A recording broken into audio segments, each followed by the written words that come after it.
ఇప్పుడిప్పుడే జనాభా తగ్గిపోతా ఉంది. కనీసం ఒక కప్పులు ఎవరైతే భార్యాభర్త ఉన్నారో ఇద్దరు పిల్లల కంటే తక్కువ కాకుండా ముగ్గురు కంటే సంతోషం. కనీసం ఇద్దరైనా ఉండాలి.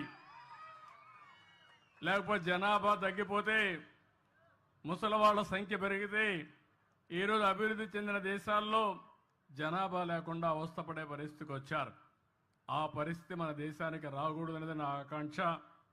దానికి కూడా మీ సెక్రటరీ ఏం ఎక్సర్సైజ్ చేశారో తెలియదు, ఈ ఊర్లో కలెక్టర్ గారు ఏం ఎక్సర్సైజ్ చేశారో తెలియదు.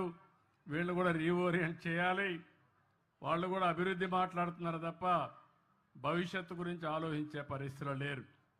అదే సమయంలో అన్నదాత కింద రైతుకి ఇవ్వాల్సిన డబ్బులు కూడా 20,000 రూపాయలు ఇస్తా అన్నాం. కేంద్రం 6,000 రూపాయలు ఇస్తుంది. రాష్ట్ర ప్రభుత్వం 3 విడతల్లో 14,000 రూపాయలు ఇచ్చే బాధ్యత ఈ ప్రభుత్వానికి. ఇది కాకుండా మత్స్యకారులకు కూడా 20,000 చొప్పున జీవనోపాధి కోసం వాళ్ళకు కూడా డబ్బులు ఇస్తాం. అయితే ఆర్థిక వ్యవస్థ చాలా ఇబ్బందికరంగా ఉంది. ఇంకా డబ్బులు లేవు. 10 లక్షల రూపాయలు అప్పు చేసి వెళ్ళిపోయారు. అప్పు ఇచ్చేవాళ్ళు కూడా కనపడడం లేదు.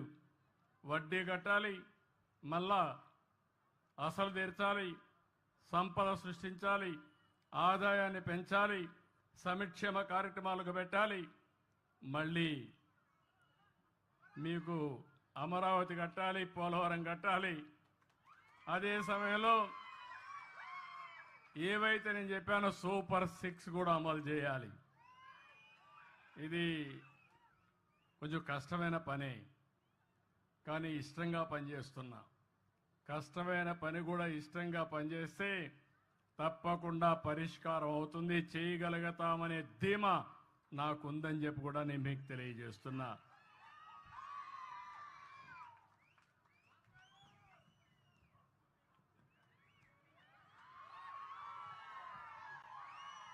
ఇక్కడికి వచ్చినప్పుడు మిగిలిన విషయాలు నేను మళ్ళీ మాట్లాడతా.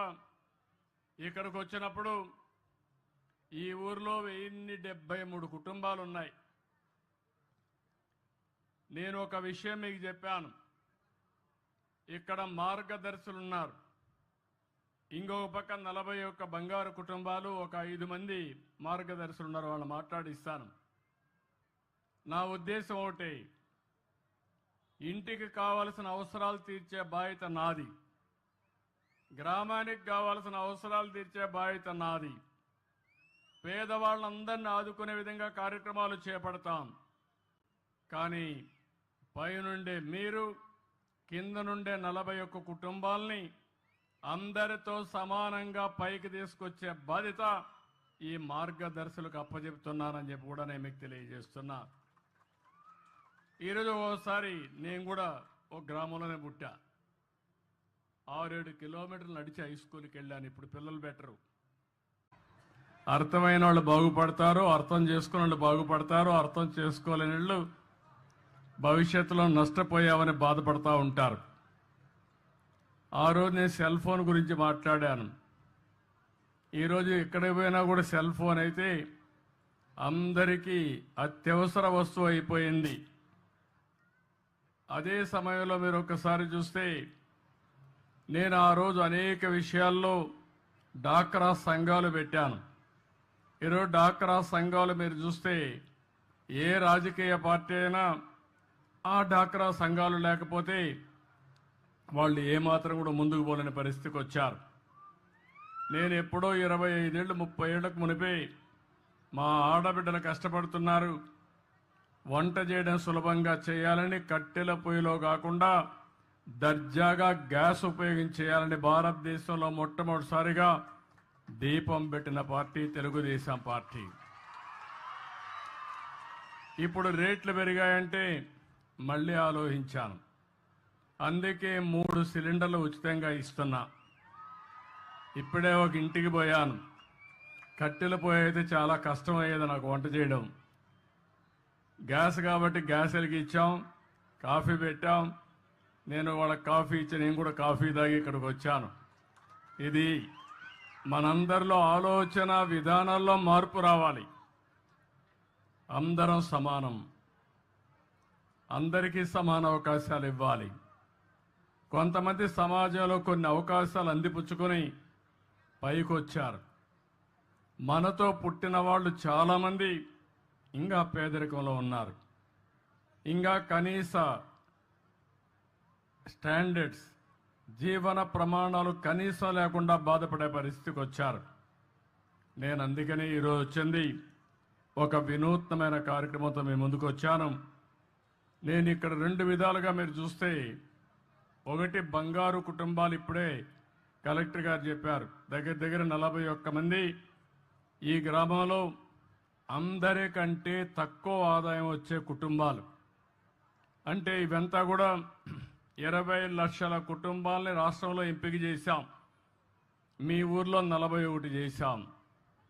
అదే సమయంలో నేను ఆలోచించిన విధానం, అట్టడుగు నుండే 20%, పైనుండే 10%. ఈరోజు ఇక్కడ కూర్చున్న వాళ్ళు కొంతమంది మార్గదర్శులు ఉన్నారు. ఇప్పుడే మనోజ్ గారు అయితే అక్కడికి వచ్చినప్పుడు చూశాను. ఈరోజు వీళ్ళందరూ కూడా ఇక్కడ కూడా ఒక 5 మంది వచ్చారు.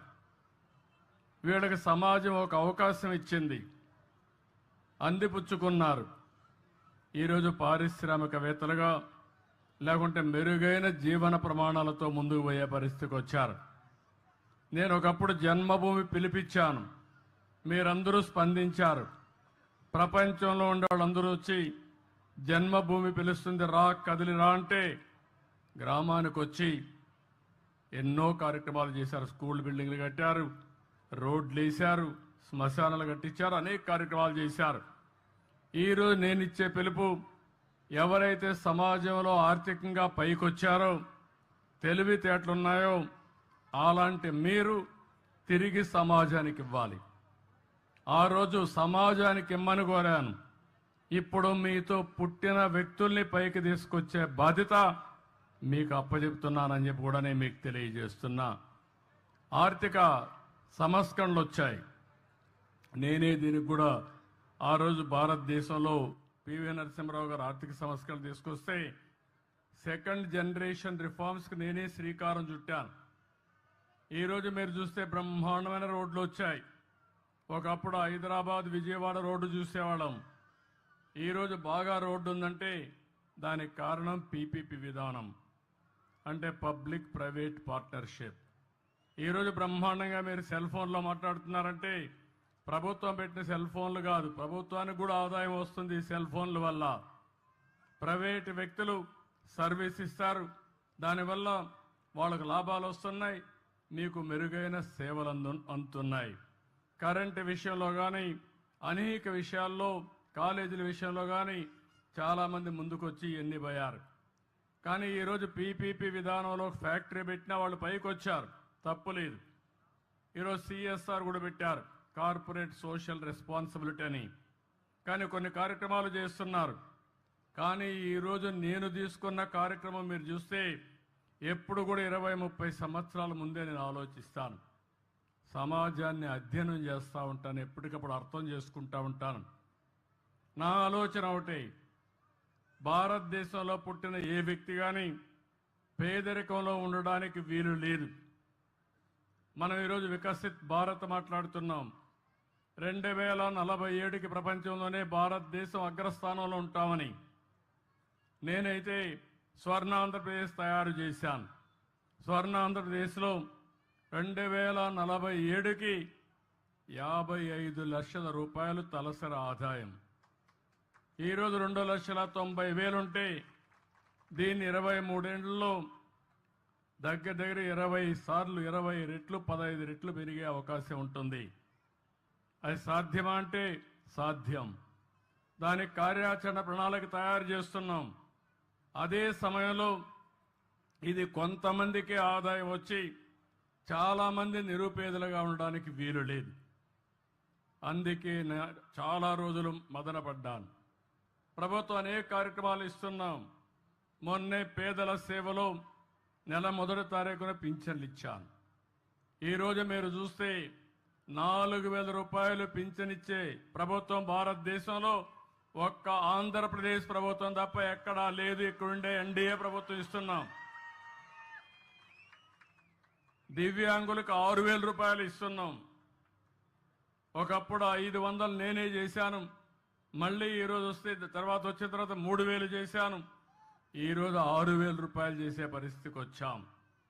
ఎవరైనా కిడ్నీ పేషెంట్లు కానీ లేకపోతే కొంతమంది లెప్రసీ పేషెంట్లు ఉంటే వాళ్లకు 10,000 ఇస్తున్నాం.